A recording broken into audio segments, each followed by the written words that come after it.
प्रधानमंत्री जी जब से फिर एक बार अल्पमत की सरकार ने प्रधानमंत्री बने हैं, तब से हिंदुस्तान में उनके पैर नहीं टिक रहे हैं। कभी ग्रीस में जाते हैं, कभी इटली में जाते हैं, कभी रूस में जाते हैं, जाने दो। प्रधानमंत्री जब शपथ ले रहे थे, उसी वक्त जम्मू कश्मीर में आतंकी हमला हो रहा था। अमित शाह जी देश को गुमराह कर रहे हैं।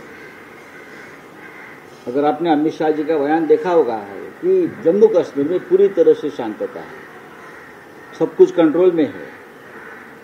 ये गृह मंत्री का बयान है, ये डिफेंस मिनिस्टर का बयान है। लेकिन जब से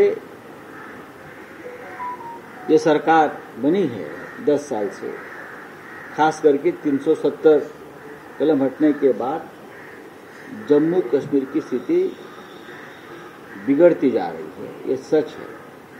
ओएसिस फर्टिलिटीच्या तज्ज्ञांनी IVF उपचार पद्धतीद्वारे 1 लाखांहून अधिक जोडप्यांना मातृत्व प्राप्तीचा आनंद दिला आहे।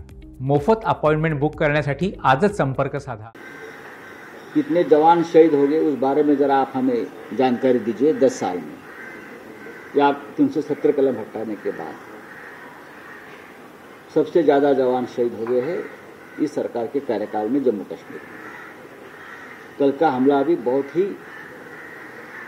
ही खतरनाक है, दुखद है। हमारे जवान शहीद हो गए, उसमें से एक जवान महाराष्ट्र के अकोले से है।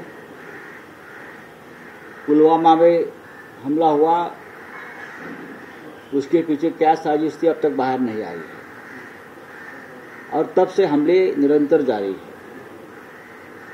तो ये जिम्मेदारी किसकी है? ये जिम्मेदारी देश के प्रधानमंत्री के, देश के गृह मंत्री के और देश के रक्षा मंत्री के है। लेकिन जम्मू कश्मीर, मणिपुर, ये 2 राज्य ऐसे हैं, ये लोग मानते हैं ये भारत का हिस्सा नहीं है। राहुल गांधी जी कल मणिपुर में गए, आपने देखा होगा क्या हालत है मणिपुर की। जम्मू कश्मीर की हालत भी उससे बेहतर नहीं है, बहुत ही खराब है। आए दिन लोगों की हत्या होती है, जवानों का बलिदान होता है, फिर आप उनको मेडल्स, शौर्य चक्र, कीर्ति चक्र देते हैं। ये आपकी नाकामी है कि हमारे जवान शहीद हो रहे हैं, आप उनका उत्सव मत मनाइए। राष्ट्रपति भवन में आपने देखा होगा एक यंग लड़की स्मृति, कितनी यंग है, उनका पति शहीद हो गया। तो आपको क्या लगता है उनके दिल में, उसके मां के दिल में क्या तूफान होगा उस वक्त? हाँ? ये जिम्मेदारी जो है ये सरकार की है कि आपके होते हुए 56 इंच का सीना वाले आप होते हुए हमारे जवान 5-5, 10-10 जवान शहीद होते हैं दर दिन। हाँ? आप सत्ता में बैठने के लायक नहीं। सर वही बात करते, प्रधानमंत्री इसमें विदेश यात्रा पे है, पुतिन उनका स्वागत करते। पुतिन कहते हैं कि मोदी ने अपनी पूरी जीवन जो है लोगों की मदद के लिए निछावर कर दिया। बात ऐसी है, उनके दौरे के कुछ तरीके जो प्रधानमंत्री इसमें दौरे पे, प्रधानमंत्री तो देश के बाहर रहना पसंद करते, क्योंकि देश में जो समस्या है उनसे वो रूबरू नहीं होना चाहते, देश की समस्या को वो निवारण नहीं करना चाहते या झेल भी नहीं सकते लोगों का प्रेशर। तो बाहर रहना, घूमेंगे फिरेंगे, पिकनिक मनाएंगे और मजा करेंगे और कुछ नहीं करेंगे।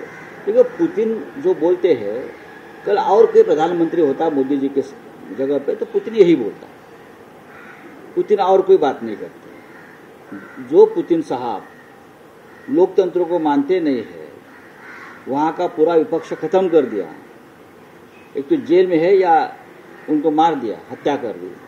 अब वो पुतिन जी मोदी जी की वाहवाह करेंगे तो उसमें क्या बढ़ेगा? सर मुंबई में हिडन मामले में लगभग 24 घंटे भी नहीं बीते और आरोपी के पिता को बेल मिल जाती है, आरोपी अभी भी फरार है। इस पूरी घटना को आप किस तरह से देखते हैं? आरोपी एकनाथ शिंदे जो मुख्यमंत्री, उनका बहुत करीबी आदमी है, ये सबको पता है।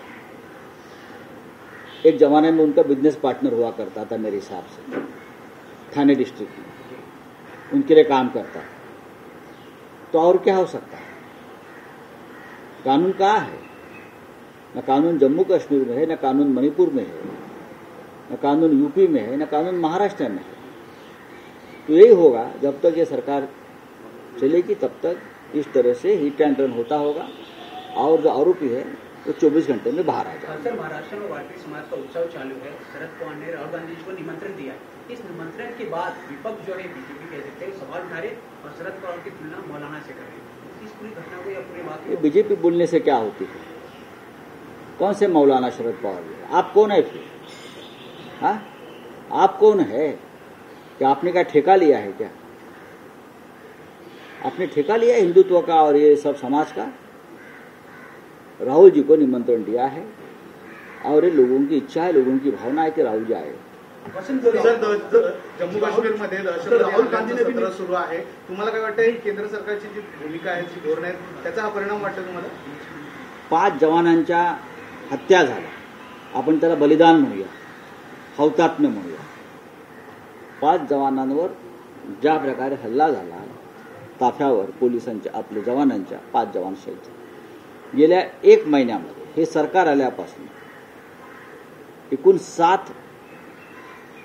7 हल्ले झाले जवानांच्या ताफ्यावर। प्रधानमंत्री मोदी शपथ घेत होते त्या क्षणीही जम्मू काश्मीरमध्ये, प्रत्यक्ष जम्मूमध्ये जवानांवर हल्ले झाले आणि जवान शहीद झाले। आज 5 जवान शहीद झाले, त्यातला 1 जवान हा महाराष्ट्रातला अकोल्याचा आहे, आपल्याला माहीत असेल। वारंवार हल्ले होते। देशाचे गृहमंत्री अमित शहा या देशाला भ्रमित करतायत, खोटं बोलतायत की जम्मू काश्मीरची स्थिती नियंत्रणाखाली आहे, तिथे शांतता नांदते।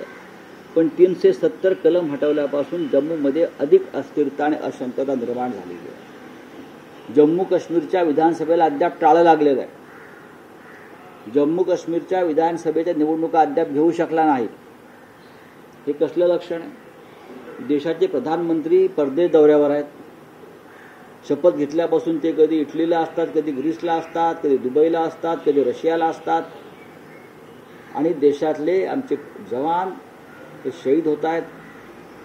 मणिपूर आणि जम्मू काश्मीर ही दोन्ही राज्य जणू भारताच्या नकाशावर नाहीत अशा पद्धतीनं या देशाचे पंतप्रधान, संरक्षण मंत्री आणि गृहमंत्री काम करतात। ते किती काळ चालणार? आता जे 5 जवान शहीद झाले त्यांना कीर्तिचक्र, अशोक चक्र वगैरे आपण जाहीर कराल, पण शेवटी ही बलिदानं जरी आपण म्हटलं तरी त्या हत्या आहेत आणि त्या हत्यांना प्रधानमंत्री मोदी, गृहमंत्री अमित शहा आणि राजनाथ सिंग जबाबदार आहेत। आपण परवा चित्र पाहिला असेल, एक तरुण विधवा शहीदांची पत्नी स्मृती, तिचं वय काय आहे? तिने तिचा पती गमावला जम्मू काश्मीरमध्ये आणि तुम्ही उत्सव मनवता। अशा अनेक वीरमाता आणि वीरपत्नी या देशामध्ये आज आहेत। जो कोणी आपला मुलगा गमावतो, पती गमावतो, भाऊ गमावतो, त्यांचं दुःख या सरकारच्या नेत्यांना कळणार नाही। निर्दय, निर्ढावलेले आहे। एकाच वेळेला 5 जवान शहीद होतात। पुलवामामध्ये 40 जवान शहीद झाले। ते का शहीद झाले याचा अद्याप तपास लागू शकले नाही। आरडीएक्स कुठून आलं? 400 किलो आरडीएक्स पुलवामा हल्ल्यात वापरलं गेलं, कुठून आलं हा शोध हे लावू शकत नाही आणि देशावर राज्य करतायत। सर, मणिपुर की बात करते हैं, तुमचं संपलं? सर, हिट अँड रन केसमध्ये तुम्ही असं म्हणताय की जे दोषी आहेत त्यांचे जवळीक मुख्यमंत्र्यांशी असं तुम्ही म्हणताय, काय सांगता? हो, पण त्यात लपवण्यासारखं काय आहे? हिट अँड रन केसमधला जो मुख्य आरोपी, त्याचा मुलगा, हे मुख्यमंत्री एकनाथ शिंदे यांच्याशी अत्यंत घनिष्ठ संबंधित आहेत। माझ्या माहितीप्रमाणे त्यांचे व्यावसायिक संबंध आहेत, ठाणे जिल्ह्यातले आहेत। त्यांच्या पक्षाचे ते उपनेते आहेत असं मला कळलं। त्याच्यामुळे ते 24 तासात काय त्यांना अटकच कशी केली पोलिसांनी त्यांना अटक करून गुन्हाच केलेला आहे। मुख्यमंत्र्यांच्या जवळच्या माणसाला अटक होते खून करून। कुठे मुख्य आरोपी? फरारी झालाय ना त्यांचा मुलगा। एका मराठी महिलेला चिरडून गाडीखाली दारूच्या नशेत हा कोणी मिहीर शहा हा मुंबई पोलिसांच्या तावडीतून सुटतो कसा? कुठे गेलाय तो? सुरतला गेलाय की गुवाहाटीला गेलाय लपवलाय?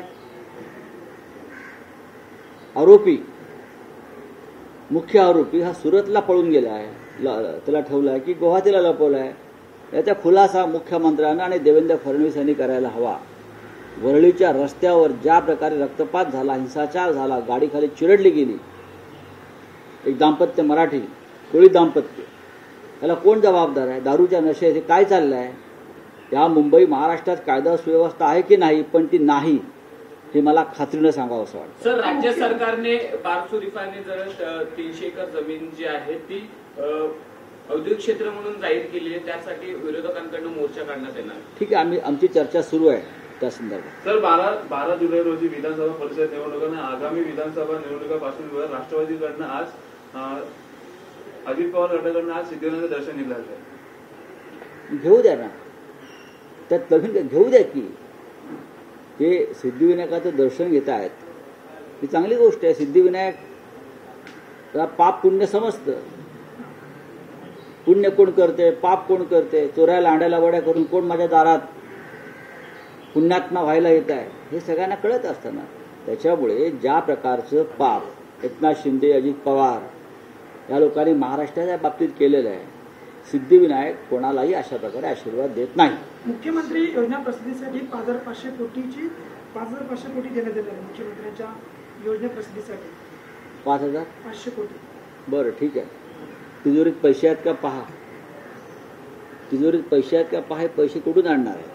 मराठा आरक्षणावर तोडगा काढण्यासाठी सर्वपक्षीय बैठक से राहुल गांधी मणिपुर जाते हैं, वहाँ पे मुलाकात करते जो पीड़ित है, उसके बाद राहुल गांधी कहते हैं कि प्रधानमंत्री 1-2 दिन आगे मणिपुर में जो हिंसा के लोगों से मिले मुलाकात के, वहीं बीजेपी कहती है कि राहुल गांधी युवराज जो है वहाँ पे आके माहौल खराब करना चाहते हैं. नहीं. क्या सूचना भी चाहती है प्रधानमंत्री मणिपुर विजिट करे? क्यों न जाए प्रधानमंत्री मणिपुर में? मणिपुर का इशू तो पूरे लोकसभा चुनाव के प्रचार में हुआ था. रशिया में जाते हैं, इटली में जाते हैं, लंदन में जाते हैं, हाँ, महाराष्ट्र में 10 बार आते हैं. मणिपुर में क्यों नहीं जाते? क्या मणिपुर हमारे देश का हिस्सा नहीं है? कश्मीर में क्यों नहीं जाते? चलिए, thank you. Sir, Vasant More यांची आज वसंत मोरे पुण्यातले एक प्रमुख राजकीय नेते वसंत मोरे हे आज 12 वाजता शिवसेनेमध्ये त्यांच्या असंख्य समर्थकांसह प्रवेश करतायत. माननीय उद्धव ठाकरे साहेब, माननीय शिवसेना पक्षप्रमुख यांच्या उपस्थितीत. सर, हिंदी में जानना वसंत मोरे ये वसंत मोरे पुणे के एक नेता है, सामाजिक राजकीय नेता है. वो आज दोपहर को 12:30 बजे उद्धव ठाकरे जी के उपस्थिति में नेतृत्व में शिवसेना में प्रवेश करेंगे. उनका स्वागत है. क्या उद्धव ठाकरे वसंत मोरे को असेंबली चुनाव में टिकट दिया जाएगा सर पुणे से, या हरदिसपुर जो उनकी? देखेंगे. अच्छे कार्यकर्ता है, लोगों से और जमीन से जुड़े हुए कार्यकर्ता है, तो जरूर सोचेंगे.